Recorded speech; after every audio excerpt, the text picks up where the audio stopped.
नमस्कार दोस्तों, मैं राहुल मिश्रा। मैं आप सभी का एक बार फिर से स्वागत करता हूं आपके अपने चैनल माई पाठशाला में।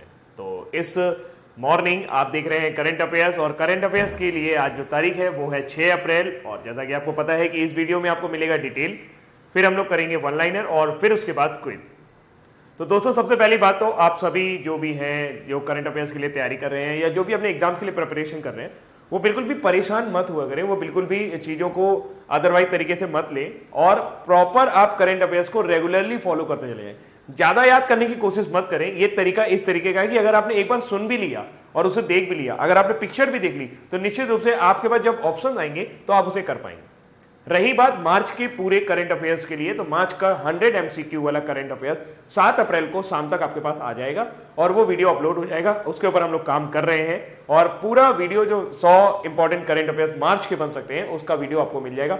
जनवरी का मैं आपको दे चुका हूं, फरवरी का मैं आपको दे चुका हूं, अब बारी मार्च की है, तो वो आपको 7 अप्रैल को शाम को 7 बजे तक हर हाल में मिल जाएगा। ठीक है, तो चलिए बात करते हैं आज के करंट अफेयर्स की। सबसे पहली जो न्यूज है वो है नरेंद्र मोदी, हमारे जो प्रधानमंत्री हैं, उनको अभी हाल ही में यूएई के सर्वोच्च सम्मान से सम्मानित किया गया है। तो जैसा कि न्यूज में आप देख पा रहे होंगे स्लाइड पर कि प्रधानमंत्री मोदी को मिला संयुक्त अरब अमीरात का सर्वोच्च नागरिक सम्मान। संयुक्त अरब अमीरात ने हाल ही में प्रधानमंत्री नरेंद्र मोदी को अपने सर्वोच्च नागरिक सम्मान जायद मेडल, उनका सर्वोच्च नागरिक सम्मान क्या है, जायद मेडल से नवाजने का फैसला किया है। प्रधानमंत्री मोदी को यह सम्मान भारत और यूएई के आपसी संबंधों को मजबूत करने के लिए दिया जाएगा। यूएई के क्राउन प्रिंस मोहम्मद बिन जायद ने ट्वीट कर इसकी घोषणा की है। प्रधानमंत्री नरेंद्र मोदी यह सम्मान पाने वाले पहले भारतीय हैं। इससे पहले प्रधानमंत्री मोदी को सियोल शांति पुरस्कार भी मिल चुका है। इससे पहले यह सम्मान महारानी एलिजाबेथ को, ये जो जायद मेडल है, महारानी एलिजाबेथ को, जॉर्ज डब्ल्यू बुश को, व्लादिमीर पुतिन, निकोलस सरकोजी, सी जिनपिंग और एंजेला मार्केल को मिल चुका है। यूएई की बात करें तो दोस्तों, जैसा कि आपको पता है क्योंकि इसकी राजधानी अबू धाबी है, राष्ट्रपति मोहम्मद बिन जायद अल नहान है, और आपकी जो यहाँ पे करेंसी चलती है यूएई में वो चलती है दिरहम। दिरहम यहाँ की करेंसी है, यानी कि मुद्रा है। अगली जानकारी की तरफ चलते हैं। यहां पर बस आपको इतना ही याद रखना होगा कि अभी हाल ही में किसको सऊदी अरब के सर्वोच्च सम्मान से जायद मेडल से सम्मानित किया गया, तो वह प्रधानमंत्री Narendra Modi ji. RBI tweaks LCR norms to boost liquidity. बैंकों में नकदी की स्थिति को और बेहतर बनाने के लिए आरबीआई ने अभी एलसीआर में 2% का विंडो प्रदान किया है और उसके नॉर्म्स को बदल दिया है। अब हो सकता है कि आपको ना पता हो कि एलसीआर क्या होता है, मैं थोड़ी देर में डिस्क्राइब करूंगा, पहले आप पूरा न्यूज पढ़ लो इसके बारे में। बैंकों की नकदी की स्थिति को और बेहतर बनाने के लिए आरबीआई ने उधारदाताओं को अतिरिक्त 2% विंडो प्रदान करने के लिए तरलता कवरेज अनुपात, यानी कि लिक्विडिटी कवरेज रेशियो पे मानदंडों को बदल दिया है। आरबीआई के गवर्नर शक्तिकांत दास के अनुसार इस कदम से बैंकों की तरलता आवश्यकताओं में सामंजस्य होगा और उधार के लिए अतिरिक्त धनराशि जारी होगी। एलसीआर अल्पकालिक दायित्वों को पूरा करने की उनकी क्षमता सुनिश्चित करने के लिए बैंकों द्वारा आयोजित अत्यधिक तरल संपत्ति के अनुपात को निरूपित करता है, इंगित करता है। अगर हम एलसीआर की बात करें तो ये होता है, एलसीआर का जो फॉर्मूला होता है एलसीआर, लिक्विडिटी कवरेज रेशियो, इसका फॉर्मूला होता है HQLA अपॉन में टोटल कैश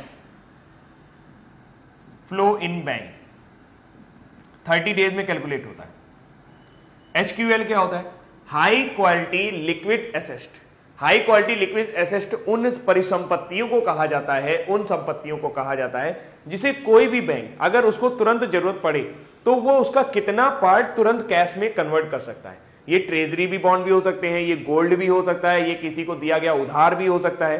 तो ये जो आपका एलसीआर होता है, ये किसी भी बैंक की उस लिक्विडिटी रेशियो को बताता है कि बैंक, अगर मान लीजिए बैंक में तुरंत कोई जोखिम आ जाए तो वो उसमें से कितना परसेंट, जो पैसा उसने बाहर दे रखा है या अपने पास सुरक्षित कर रखा है, तो उसका कितना परसेंट वो तेजी के साथ वो तुरंत कैश में कन्वर्ट कर सकेगा और जो उसके ऊपर संकट आया हुआ है उससे उबर सकेगा। तो अभी तक ये माना जाता है कि इसका 100% रहना जरूरी है, मिनिमम 100% रहना जरूरी था। 100% रहने का मतलब ये हो गया कि हाई क्वालिटी लिक्विड एसेट्स जो भी है वो बैंक में जो टोटल फ्लो इन जो बैंक में है कैश का, मतलब जो पैसा आ रहा है और जो जा रहा है रोज का रोज 30 दिन के अंदर, उसका कम से कम उतना बराबर तो होना ही चाहिए और उससे ज्यादा होगा तो होना चाहिए। इतना पैसा बैंकों को अपना ऐसी जगह निवेश करना पड़ता है जहां से वो तुरंत का तुरंत उसको कैश में कन्वर्ट कर सके। आरबीआई ये गाइडलाइन उनके लिए जारी करता है कि आपको कम से कम इतना पैसा अपने पास ऐसी जगह आप इन्वेस्ट कर सकते हैं, इन ऐसी परिसंपत्तियों में लगा सकते हैं जिससे आप जोखिम के समय तुरंत उसको निकाल सकें। तो उम्मीद करता हूं कि आपको एलसीआर समझ में आ गया होगा। अब एलसीआर समझने के लिए मैं आपको थोड़ा सा एक एग्जांपल देता हूं। मान लीजिए किसी बैंक के पास 100 रुपए हैं और आरबीआई ने उससे बोला कि आपको 80 रुपए आपको कहां रखने हैं, एलसीआर में रखने हैं।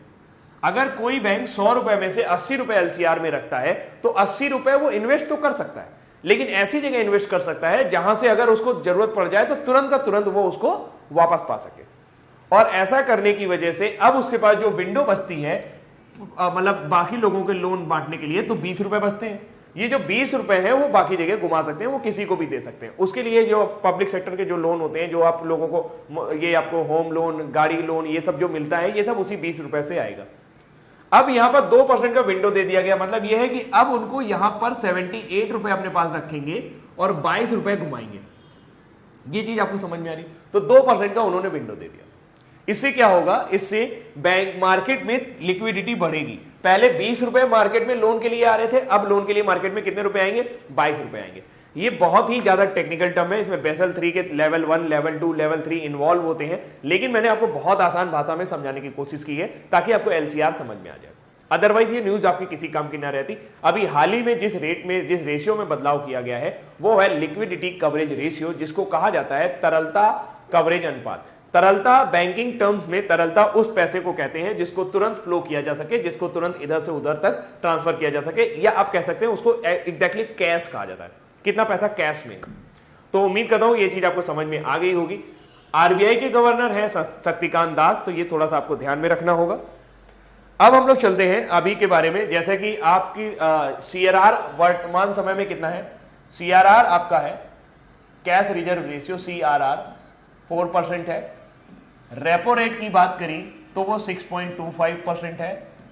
रिवर्स रेपो रेट की बात करें तो वर्तमान समय में ये 6% है। और इस तरह से ये 3 रेट आपको याद रखने चाहिए। कैश रिजर्व रेशियो 4% है, रेपो रेट 6.25% है, रिवर्स रेपो रेट आपका 6% है, और एसएलआर की बात करें तो एसएलआर आपका 19.5% है, और इसके ऊपर विचार करते हुए इसको कम करके 18% करने की कोशिश की जा रही है। तो रेट जो भी बैंकिंग वगैरह के लिए तैयार कर रहे हो वो रेट हमेशा देखते रहा करें, हर 2-3 महीने में उनको भी यहाँ पे कुछ ना कुछ बदलाव होता रहता है, तो उसको देखते रहा करें। अगली न्यूज है आपके CS राजन जी का एक अपॉइंटमेंट हुआ है as MD of ILN at FS, infrastructure leading and financial services, यानी कि IL एंड FS में CS राजन को प्रबंध निदेशक नियुक्त किया गया है, यानी कि मैनेजिंग डायरेक्टर नियुक्त किया गया है, जबकि विनीत नैयर को कार्यकारी उपाध्यक्ष के रूप में नामित किया गया है। शेष नए बोर्ड में उप प्रबंधक निदेशक के रूप में विजय कुमार और गैरकारी निदेशक के रूप में GC चतुर्वेदी, नंद किशोर, मानली शंकर और N श्रीनिवासन शामिल हैं। तो आपको बस ये याद रखना होगा कि अभी हाल ही में IL FS का जो MD अपॉइंटेड किया गया, वो इनको अपॉइंट किया गया वो है CS राजन। अगली न्यूज की तरफ चलते हैं। अगली न्यूज है Vipin Anand takes over as managing director of LIC, life insurance corporation की मैनेजिंग डायरेक्टर के रूप में विपिन आनंद ने अभी भी कार्यभार संभाल लिया है। विपिन आनंद ने भारतीय जीवन बीमा निगम के प्रबंध निदेशक के रूप में कार्यभार संभाला है। इससे पहले वह LIC के पश्चिमी क्षेत्र के प्रभारी थे, जिसका मुख्यालय मुंबई में था। इस संगठन में 35 से अधिक वर्षों में अपनी सेवा के दौरान आनंद ने भारत के विभिन्न क्षेत्रों में विभिन्न क्षमताओं तथा विभागों के कई कार्यभार संभाले हैं। अब चलते हैं दोस्तों अगली जानकारी की तरफ। तो आपको बस नाम याद रखना होगा, अभी मैनेजिंग डायरेक्टर कौन बने हैं आपके LIC के मैनेजिंग डायरेक्टर, तो वो आपके हैं विपिन आनंद जी। अगली न्यूज की बात करें हम लोग, अगली न्यूज की बात करें तो RBI sets limits for ways and means advances. अब RBI ने एक लिमिट को फिर से बदला है, ways and means advances. Ways and mean advances को वाकई में वेज एंड मीन एडवांसेज ही बोला जाता है। और ये क्या होता है हम थोड़ा सा आपको बता देते हैं। देखिए वेज एंड मींस एडवांसेज का मतलब ये होता है, मान लीजिए भारत सरकार है और उसने बजट बनाती है, वो उस बजट में इस तरीके से कैलकुलेशन की जाती है कि हर महीने इतना खर्च करेंगे और इतना इतना करते हुए पूरे साल का बजट हो जाएगा। लेकिन कभी कभी क्या होता है कि बजट में जो खर्चा होता है वो ज्यादा हो जाता है और कमाई उतनी हो नहीं पाती, यानी इनकम उतनी हो नहीं पाती। अब उन चीजों को कंटिन्यू करने के लिए, उन चीजों को प्रॉपर रूप से चलाने के लिए भारत सरकार को पैसे की जरूरत पड़ती है। अब भारत सरकार पैसा लेगी कहां से? भारत सरकार लेती है पैसा आरबीआई से, यानी रिजर्व बैंक ऑफ इंडिया से। अब भारत सरकार इस तरह से जो पैसा उठाती है कुछ समय के लिए, 90 दिनों के लिए वो टाइम लिमिट रहता है कि 90 दिन के अंदर अगर सरकार पैसा चुका देगी तो रेपो रेट के मुताबिक उनको रेपो रेट के मुताबिक उनको ब्याज देना पड़ेगा। अदरवाइज अगर वो 90 दिन तक कर्ज नहीं चुकाते तो उनको 1% एक्स्ट्रा देना पड़ेगा। तो ये जो कर्ज है जो थोड़े टाइम के लिए भारत सरकार लेती है, इसको वेज एंड मीन्स एडवांसेज कहा जाता है।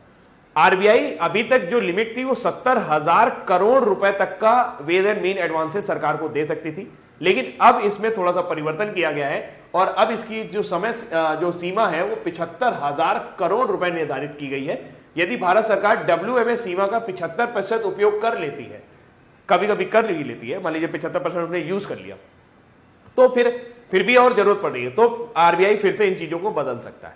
तो सिंपल सी बात यह है कि आरबीआई जब भारत सरकार आरबीआई से लोन लेती है, थोड़े समय के लिए लोन लेती है अपनी जरूरतों को पूरा करने के लिए, तो उसे वेज एंड मीन एडवांसेज कहा जाता है। और आरबीआई ने अभी एक नई लिमिट सेट की है अप्रैल 2019 से सितंबर 2019 की पहली छमाही के लिए। तो वो जो लिमिट तय की है वो है 75,000 करोड़ रुपए। तो उम्मीद करता हूं कि आपको वेज एंड मीन एडवांसेज का मतलब समझ में आ गया होगा। दोस्तों अगली जानकारी है कैफे साइंटिफिक। ये केरला की एक योजना है। केरल सरकार ने विज्ञान को लोकप्रिय बनाने के उद्देश्य से अपने ढंग की एक पहली पहल की है जिसे कैफे साइंटिफिक कहा गया है। कैफे साइंटिफिक जो है ये एक फ्रेंच नेम है। इससे पहले ये फ्रांस में इसी मॉडल पे चल रहा था। इसमें होता क्या है कि एक रेस्टोरेंट होगा या एक कोई कैफे होगा, वहां पर विज्ञान का कोई सेमिनार टाइप का आयोजित किया जाएगा, बड़े बड़े साइंटिस्ट को बुलाया जाएगा जिससे विज्ञान के लोगों में रुचि बढ़ सके। तो इस तरह की पहल को कैफे साइंटिफिक कहा गया है और भारत में ये अपने तरह की एक पहली पहल है जो कि केरल सरकार ने लागू की है। इस पहल के अंतर्गत प्रत्येक जिले में प्रत्येक महीने किसी कैफे अथवा सुविधाजनक स्थल पर विज्ञान में रुचि रखने वाले लोगों की एक सम्मेलन होगी जिसमें एक या अधिक वैज्ञानिकों को भी विज्ञान में होने वाली नई गतिविधियों का परिचय के लिए आमंत्रित किया जाएगा। इस मासिक बैठकों में जिन विषयों पर चर्चा हो सकती है वे हैं ब्रह्मांड, जलवायु परिवर्तन, क्रमिक विकास, जेनेटिक्स, पशु एवं मनुष्य के बीच के संबंध। तो कैफे साइंटिफिक का रिलेशन कहां से है ये आपको थोड़ा सा ध्यान रखना होगा, बस केरला से।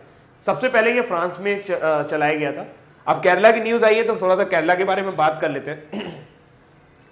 केरला के गवर्नर हैं पी सदाशिवम, कैपिटल तिरुवनंतपुरम और सीएम है पिनराई विजयन। लोकसभा में 20 सीटें हैं जबकि राज्यसभा में 9 सीटें हैं और आप यहां पर प्रॉपर तरीके से केरला का मैप देख सकते हैं। ठीक है, बाकी और ज्यादा जानकारी में मैं अभी स्टेट में इंक्लूड करने की कोशिश करूंगा, लेकिन वीडियो थोड़ा सा लंबा हो जाता है जिसको मुझे थोड़ा सा शॉर्ट में रखना है, इस वजह से मैं ज्यादा जानकारी नहीं इंक्लूड कर पा रहा हूं। फीफा रैंकिंग में भारत 101वें स्थान पर पहुंच गया है। भारत 101वें स्थान पर पहुंच गया है। अगर हम फीफा की बात करें तो फीफा का जो फुल फॉर्म होता है दोस्तों वो होता है federation international D football association. Federation international D football association. ये फ्रेंच भाषा का एक वर्ड है जिसका मतलब होता है इंटरनेशनल फुटबॉल एसोसिएशन। फीफा द्वारा हाल ही में जारी विश्व रैंकिंग में भारत को 101वां स्थान प्राप्त हुआ है। भारतीय टीम ने कुल 1219 अंक प्राप्त किए हैं और वह एशियाई देशों में 18वें स्थान पर है। यानी एशिया में भारत कौन से स्थान पर? 18वें स्थान पर। भारतीय टीम ने 7 फरवरी को पिछली रैंकिंग जारी होने के बाद कोई मैच नहीं खेला है। ईरान विश्व रैंकिंग में जिसका स्थान 21वां है, एशियाई रैंकिंग में शीर्ष पर है, यानी एशिया में वो सबसे ऊपर है, टॉप पर है।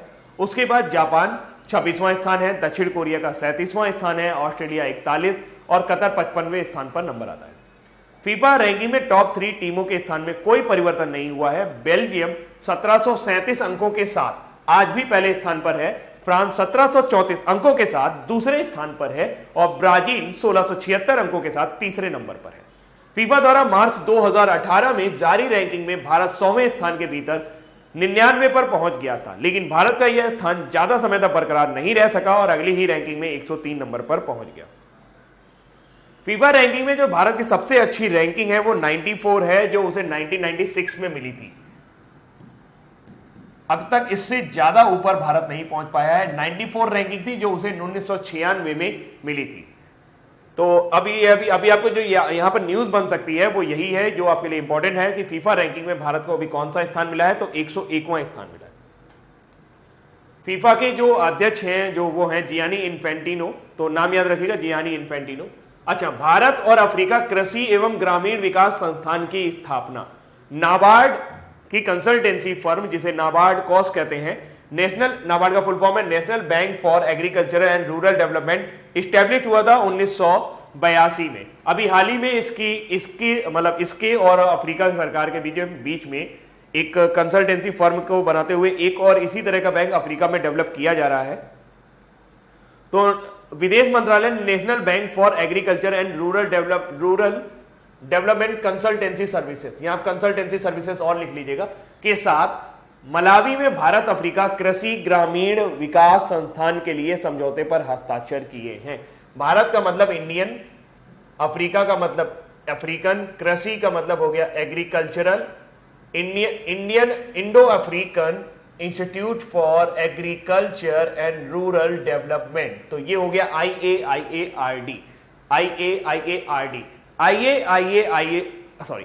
IAIARD एक अफ्रीकी संस्थान होगा जो इस संस्थान में ना केवल मलावी के प्रशिक्षुओं को बल्कि अन्य अफ्रीकी देशों के प्रशिक्षुओं को भी मानव संसाधन विकास एवं क्षमता निर्माण के लिए प्रशिक्षित किया जाएगा। IAIARD माइक्रो फाइनेंस तथा कृषि वित्त इत्यादि क्षेत्रों में प्रशिक्षण प्रदान करेगा। शुरुआती 3 वर्षों के लिए भारतीय फैकल्टी भी यात्रा, लॉजिस्टिक तथा वर्चुअल कोर्स का व्यय भारत सरकार द्वारा व्यय किया जाएगा।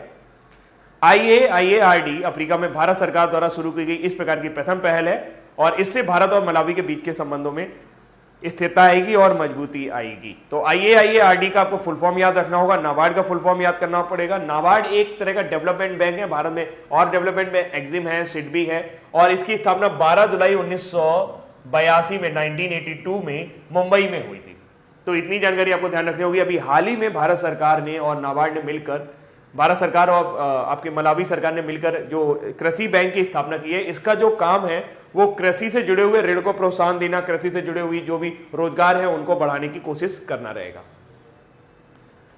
अगली जानकारी है, ये पिक्चर आप शायद पहचानते होंगे, नहीं पिक्चर पहचानते होंगे तो ये गाना तो आपने सुना होगा, जब दिल ही टूट गया, तो आगे मेरे को भी नहीं आता।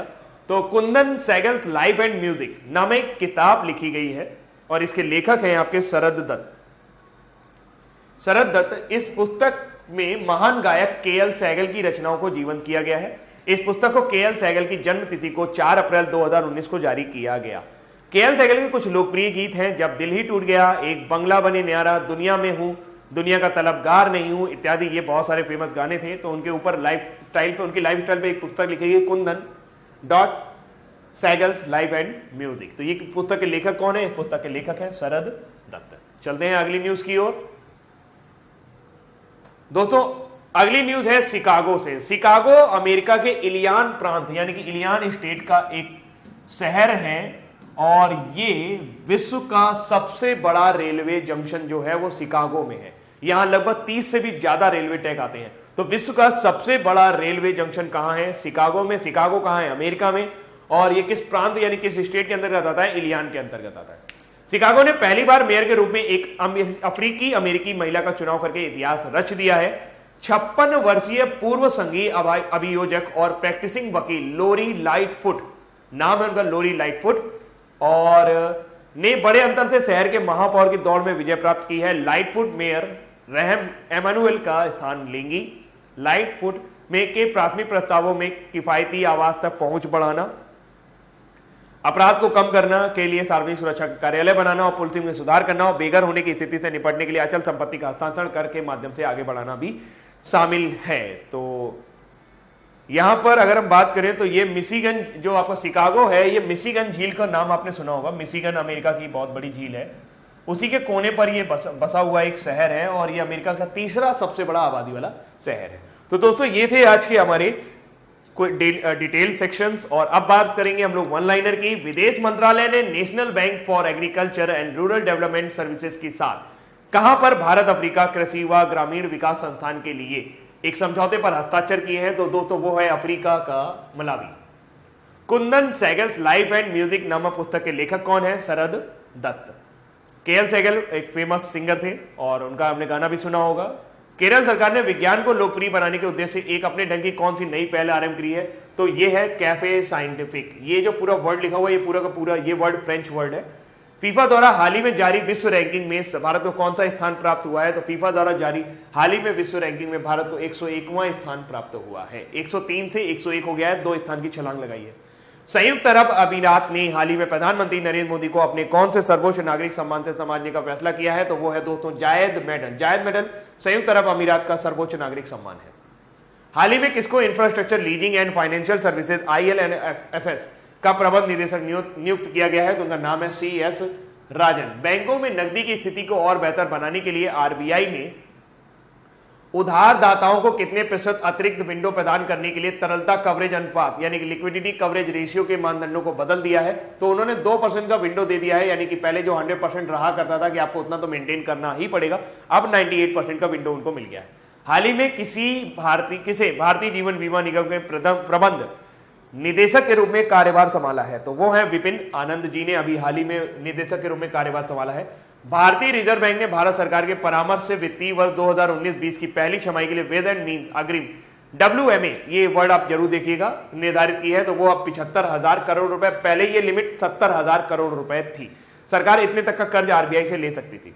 शिकागो में किस पहली अमेरिकी महिला ने मेयर का चुनाव जीत लिया है और इतिहास रचा है? तो उनका नाम है लोरी लाइटफुट। अब देखते हैं आपको कितना याद हुआ आज का करंट अफेयर्स। देखते हैं। सबसे पहला, विदेश मंत्रालय ने national bank for agriculture and rural development service के साथ कहां पर भारत अफ्रीका के कृषि व ग्रामीण विकास संस्थान के लिए समझौते पर हस्ताक्षर किए हैं? तो दोस्तों वो है आपका Malawi. Kundan Saigal life and music नामक पुस्तक के लेखक कौन है? तो दोस्तों वो है शरद दत्त। केरल सरकार ने विज्ञान को लोकप्रिय बनाने के लिए उद्देश्य से एक अपने ढंग की कौन सी पहल की है? तो वो है कैफे साइंटिफिक। ये फ्रांस में इस तरह की चीजें चल रही थी, फ्रांस में इस तरह की पहल की गई थी। अब उसी की तरीके की एक पहल केरल सरकार ने भी की है। फीफा द्वारा हाल ही में जारी विश्व रैंकिंग में भारत को कौन सा स्थान प्राप्त हुआ है? पहले भारत का स्थान 103 था, लेकिन अब भारत का स्थान 101वां हो गया है। भारत की सबसे अच्छी रैंकिंग अभी तक 94 रही है, जो उसे 1996 में स्टीफन कैंसेटाइन के कोचिंग में हासिल हुई थी। संयुक्त अरब अमीरात ने हाल ही में प्रधानमंत्री नरेंद्र मोदी को अपना कौन सा सर्वोच्च नागरिक सम्मान से नवाजने का फैसला किया है? तो वो है उनका जायद मेडल। जायद मेडल से महारानी एलिजाबेथ, सी जिनपिंग आदि बहुत सारे लोगों को किया है। नरेंद्र मोदी ये अवार्ड पाने वाले, ये मेडल पर, ये सम्मान पाने वाले पहले भारतीय हैं। हाल ही में किसको infrastructure leasing and financial services में प्रबंध निदेशक के रूप में नियुक्त किया गया है? तो उनका दोस्तों नाम है CS राजन। CS राजन जी को अभी हाल ही में प्रबंध निदेशक के तौर पर चुना गया है। बैंकों की नकदी की स्थिति और बेहतर बनाने के लिए RBI ने उधारदाताओं को कितने प्रतिशत अतिरिक्त विंडो प्रदान करने के लिए तरलता कवरेज मानदंडों को बदल दिया है? तो 2% का एक्स्ट्रा विंडो प्रोवाइड किया जाएगा LCR के मानदंडों पर। अभी तक पूरा 100% रखा जाता था, अब उसमें 2% की छूट मिलेगी।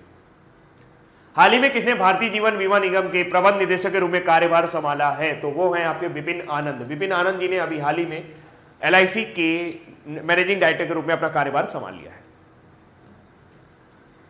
भारतीय रिजर्व बैंक ने भारत सरकार के परामर्श से वित्तीय वर्ष 2019-20 की पहली छमाही के लिए वेद एंड मीन्स अग्रिम की सीमा कितने रुपए निर्धारित की है? तो दोस्तों वो उन्होंने 75,000 करोड़ रुपए निर्धारित की है, जो अभी तक 70,000 करोड़ रुपए होती थी, और इसको समय सीमा के साथ बदला भी जा सकता है। शिकागो में किस पहली अफ्रीकी अमेरिकी महिला ने मेयर का चुनाव जीतकर इतिहास रच दिया है? तो वह है लोरी लाइटफुट, जिन्होंने अभी पहली अश्वेत महिला पहली अश्वेत महिला होंगी जो शिकागो की मेयर बनेंगी। तो दोस्तों ये थे आज के करंट अफेयर्स। कल हॉलीडे है, आपने जो भी हफ्ते भर में पढ़ा है उसको रिवाइज कर लीजिएगा। कल शाम तक आपको 7 अप्रैल है, और आपको पूरी तरीके से मार्च का 100 बेटर MCQ आपको मिलेगा। आप उसे देखिए, ज्यादा से ज्यादा उससे लाभान्वित हुई, ज्यादा से ज्यादा उससे एडवांटेज उठाइए। और निश्चित रूप से मैं आपसे कह सकता हूं कि अगर आप मेरी सीरीज को पूरा कंप्लीटली फॉलो करेंगे, प्रॉपर तरीके से फॉलो करेंगे, तो देन मैं आपसे इतना विश्वास दिलाता हूं कि मैं इतनी मेहनत से, इतने अच्छे रिसोर्सेज से न्यूज लेके आ रहा हूं कि आपकी कोई भी न्यूज छूटेगी नहीं। आपका कुछ भी ऐसा नहीं होगा जो आपने देखा नहीं होगा, जो आपने सुना नहीं होगा। और जो चीजें मैं समझाने लायक होती है, मैं उनको समझाने की कोशिश भी आपके साथ करता चला आ रहा हूं। अगर आप चाहते हैं ये कोशिश बरकरार रहे तो प्लीज आप थोड़ा सा मेरा सपोर्ट करते रहिए और इसी तरह से करंट अफेयर्स को देखते रहिए, मुस्कुराते रहिए और अपने मम्मी पापा की इज्जत करते रहिए, उनके साथ प्यार बांटते रहिए। अभी के लिए इतना ही रखते हैं। Thank you so much, bye bye.